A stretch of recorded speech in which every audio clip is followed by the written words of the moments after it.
Hi book nerds, and welcome back to book club. The setting, the decorations might be a little too much. I practically have flowers around top of my head, but it's all worth it because today we are going to be discussing Who Made Me a Princess? Now, as you can see, I have two Who Made Me a Princess books. Volume 1, Volume 2.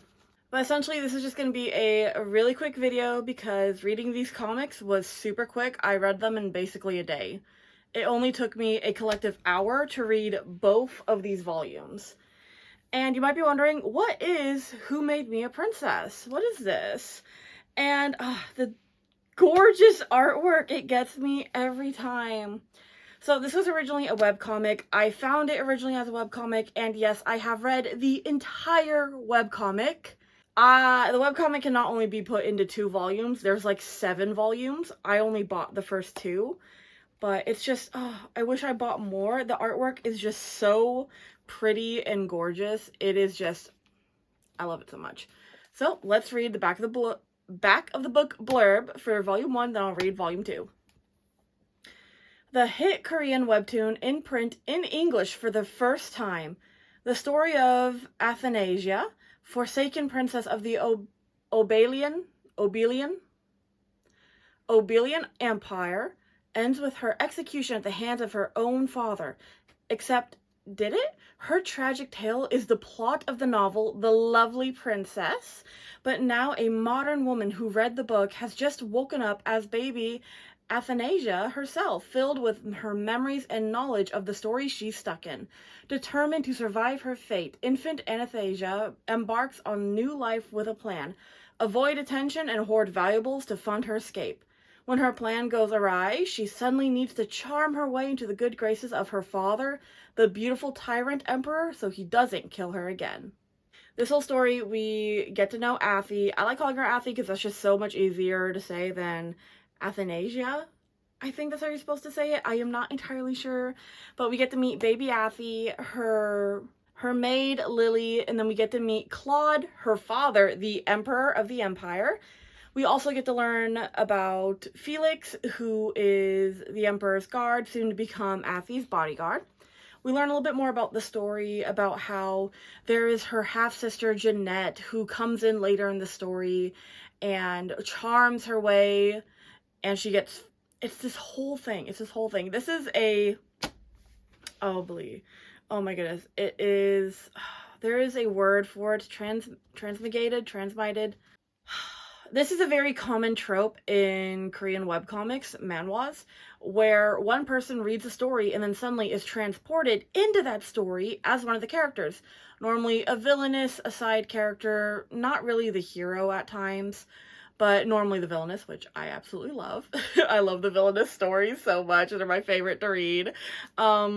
She gets teleported into this story. She now has to fight her way through the story, get a happy ending, and she just wants to live. She just wants to survive.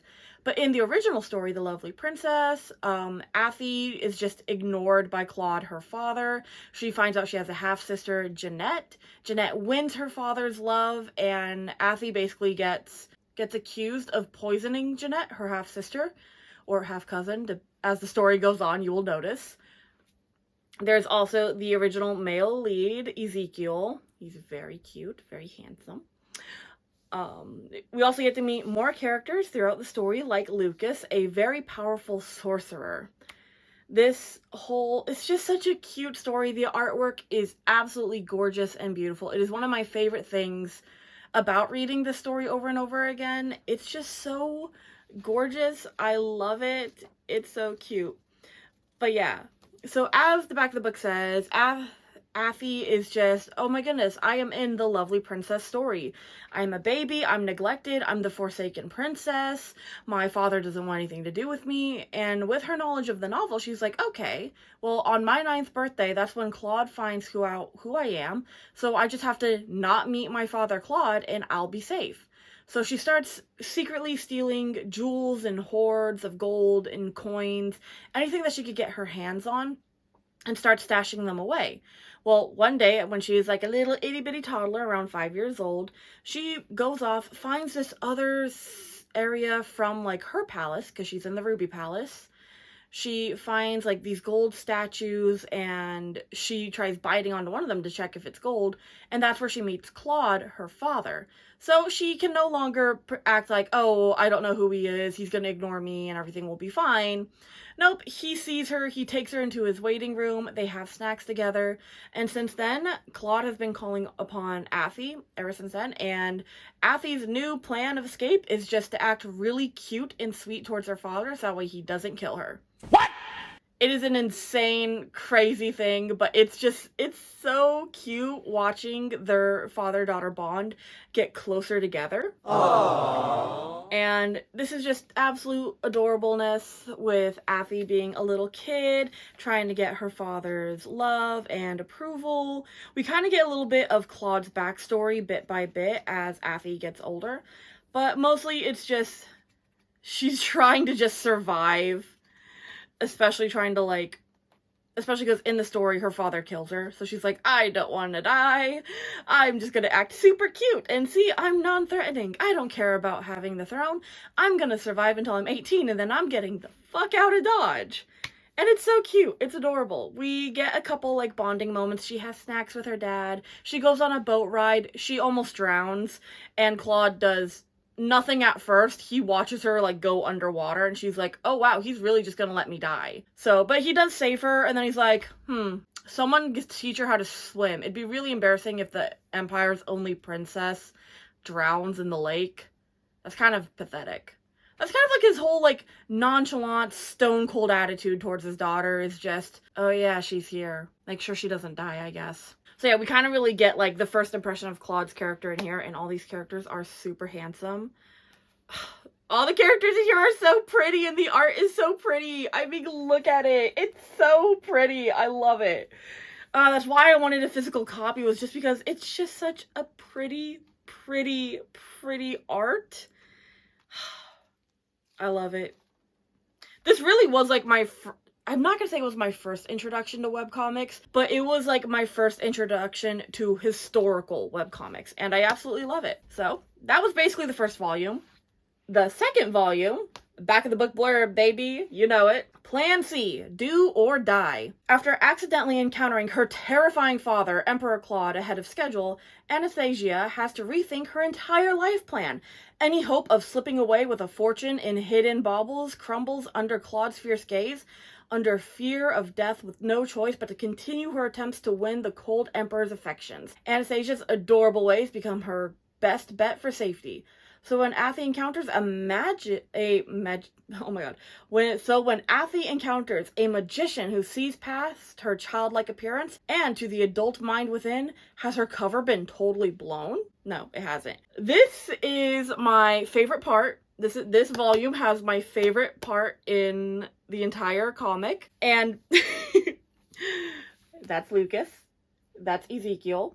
Affy, of course, is the beautiful, cute little blonde girl, and that's Claude. And this is where she kind of, like, realizes that her dad's not gonna kill her immediately. He does hold some sort of affection, even though he doesn't admit it. He's very Tussendear like that. He's like, I don't actually care about her, but don't let her die or I'm killing everyone, kind of thing. And it's so cute. I love it. I just love this story so much. So yeah, as Affy gets older, she, realizes that her dad's not going to immediately kill her, but she needs to really keep up the cutesy, adorable, childlike charm in order to make sure her father doesn't kill her or gets angry with her or anything like that.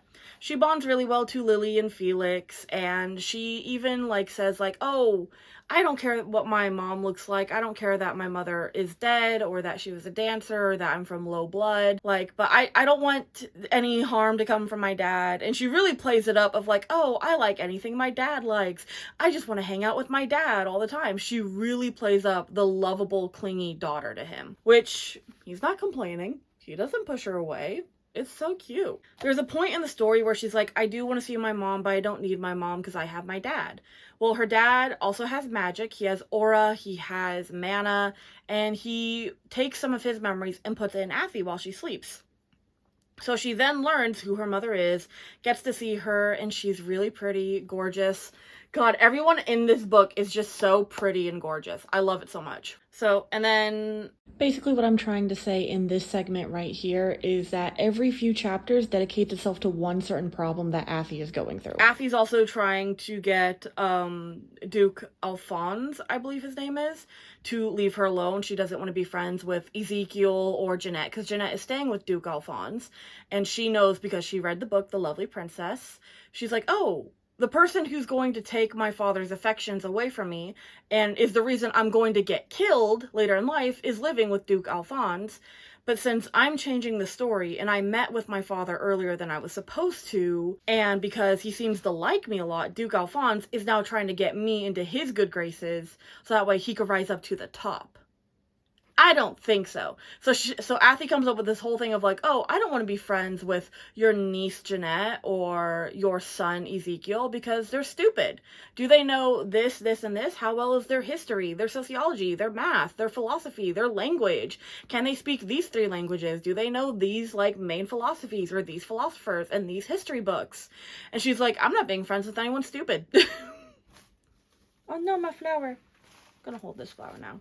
Am I regal enough for you guys? I'm just gonna hold my flower. This flower is now going to be my microphone, even though you guys can hear me just fine. So, Ezekiel. So while this is happening, she goes off into the woods. So after that, she goes off into the woods. She's playing, she's hanging out, and she sees this cute little adorable little creature, and she's like, oh my god, that's so cute. But then she meets like an older man as well. Not like that. He's a magician. He's been asleep for thousands and thousands of years, and he runs into her and he's like, huh, you have a mana beast. That's your magic that turns into a beast, and you can put your magic back in once you've like controlled your powers a bit. He teases her, saying that he's gonna eat the beast and all that kind of stuff. But then he disappears, kind of being like, oh, I promise I won't eat your mana beast, but I'll see you later because you're very interesting. And she's just, you know, a little 7-year-old. So then she gets ready to go have a tea party with her dad. She's gonna go have tea and snacks, and she's really kind of getting used to like having time with him, spending time with him, you know, being the cutesy little child and doting on him a bit and being, you know, the adorable daughter. And my favorite scene in the whole entire webcomic, in the whole entire comic series, and it's terrible, but I like the way it's drawn. I love the panels, the perspective, Claude's face when it happens, and it's when she's sitting down with him for tea, and then she throws up blood because her mana, her magic inside her, is going haywire. And this is where we kind of see the first glimpse of Claude going, oh shit, my daughter's hurt. We get to see Claude kind of like care about Affy, and it sucks that she goes through it, but I love the drawing because, again, the artwork is just so pretty. Even when there's blood involved, it's just a really beautiful art style. And the way that they drew Claude being surprised, shocked, horrified, angry that his daughter is hurt, that no one can help her, none of the magicians he's bringing in can save her. Either you help her or I will kill you. None of the threats are working because no one can save her. But except for that magician she met in the woods. He comes by and goes, I can help her. I can save her. And he does. And she wakes up 48 days later, no longer in pain, no longer about to die. And she now has a new friend or companion who is now the magician. Except the magician has changed his appearance to be a little boy like Affy. And he explains to her, because she's like, hey, why did you change to look like a child? That's weird. Why didn't you just show yourself as normal? And he's over here like, well, I've been asleep for over 1,000 years. I don't really have a lot of magic left to turn me into an adult again. So I'm going to have to age naturally. And since I de-aged myself around your age, we are going to be aging up together.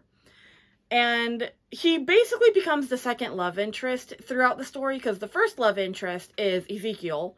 The second love interest is Lucas, who is the magician. And we kind of learn a little bit more about Ezekiel, that, you know, he heard that Affy wants a smart companion, a smart friend, and he gets sent off to a different country to study abroad, to be smarter. She finds this out with a little bit of magical help from Lucas, and she realizes that a 10-year-old, because she's like 7 right now, is going to outsmart her, be more intelligent than her, and she's like, I'm not going to let that happen. I'm going to be the smartest princess. I'm going to work. I'm going to study hard so that way I have skills needed. Also, I'm going to leave the palace once I'm 18. So when I run away, I need to have knowledge and skills and all these other sorts of things. And we kind of get to learn that we get a bit of a time skip where she was 7, now she's 9, or not 9. She's actually, they don't really say what age she is. They just say that it's time for her debut ball. She's a debutante. So all my Bridgerton fans, you know what that is. All my historical fiction fans, you know what this is. It's her big celebration, her big party. But in the original novel that she read, The Lovely Princess, this is also where Jeanette gets introduced. So she's a little nervous about that, but she's getting prepared for her debut ball. She's ready for her birthday. Her father's trying to ask her what she wants. And Claude is really doting on her. He's given her like a key to the treasury, her own library, her own garden, books and jewels and dresses and accessories. And there's this really cute scene where she gets so excited by getting handed like the key to the treasury that she jumps up on him and kisses him. And he's so shocked. And it's such a cute panel. I love it so much. Anyway, so she's getting ready for it and she's like, I don't know who to ask to dance to, because it's like a big thing where you have to ask like your marriage partner or an unmarried brother, cousin, whoever to have the first dance with you. And so she's like, oh, maybe I'll ask Felix, my guard, if he'll dance with me and be my first dance. And Lucas kind of looks at her and goes, wow, for someone who studies so much, you're kind of stupid. Your dad obviously wants to be your first dance. So next time she sees her dad, they're having tea. It's cute. It's adorable. She talks about the first dance and she's like, I think I'm gonna ask Felix. He's from a prestigious family. He's single. He's handsome. And her father is very obviously upset that Felix is going to get the first dance if he agrees to it, which Claude is kind of like, wow, this will be a great honor for you, Felix. Like, it would be kind of rude to not agree and say yes to the first dance to the princess of the empire. And Felix is like, no, surely there's someone better to dance with, and he's stuck in a rock and a hard place. And it's just so funny watching him like just kind of get all flustered to this, because obviously Claude wants to dance with Affy, but Affy is just so nervous and so locked in her mindset that her father wants her dead and wants to kill her, that she can't fathom that this cold tyrant emperor really cares about her and wants to have this first dance with her, an important part of her life. And then that's where the second volume ends, which I really, really wish I had the next volumes, because I bought these a few years ago. I've read Who Made Me a Princess back in 2020, I believe. I read through the entire thing. I kept up on the updates. I know how the story ends. I know what happens. It's such a cute, adorable, beautifully drawn story. And I'm so happy I actually got to read it. It took forever to get into this whole setup, but I have no real criticisms of it. Some things may seem a little weird, but I am so used to reading webcomics, historical webcomics, modern webcomics, especially Korean webcomics, that some of the nuances in here that might seem weird to American culture, like the names, the focus on Eastern type of empires or kingdoms that most of these historical webcomics or manhwas have. I believe I'm saying it right. I'm used to it, so it might seem a little weird or different. It's definitely in a very cute, drawn style. There's been a couple of webcomics, especially transported webcomics, where a character watches a movie, reads a book, a video game, and then gets transported into that world. I forgot what the actual term was for that, because this is an actual term. This is an actual cliche. I forgot what it was called, but there's already a couple of animes like that, especially villain ones, and I love the villain webcomics so much. It's so great. I love it, like, yes. But currently, the one that I'm reading right now on the side, in between books, is My Mother's Contract Marriage on Tapas. So, and you can read, you gotta go on a couple websites for this. I used to go on a certain website that is no longer with us. R.I.P. Bato, you will be missed. That's how I would read a lot of my webcomics. But I really love the art style. The story I already know and love. And it has a couple of panels that I really thought were interesting, and I would have loved nothing more but to just continue to just stare at these panels for hours and admire the artwork. 5 out of 5 would highly recommend. This is just such a fun, amazing story. And this was actually really fun to record. I had fun getting dressed up, decorating my little area for this. I mean, one of the flowers dropped. These aren't my flowers. These are technically my mom's, but she won't mind if I borrow them, right?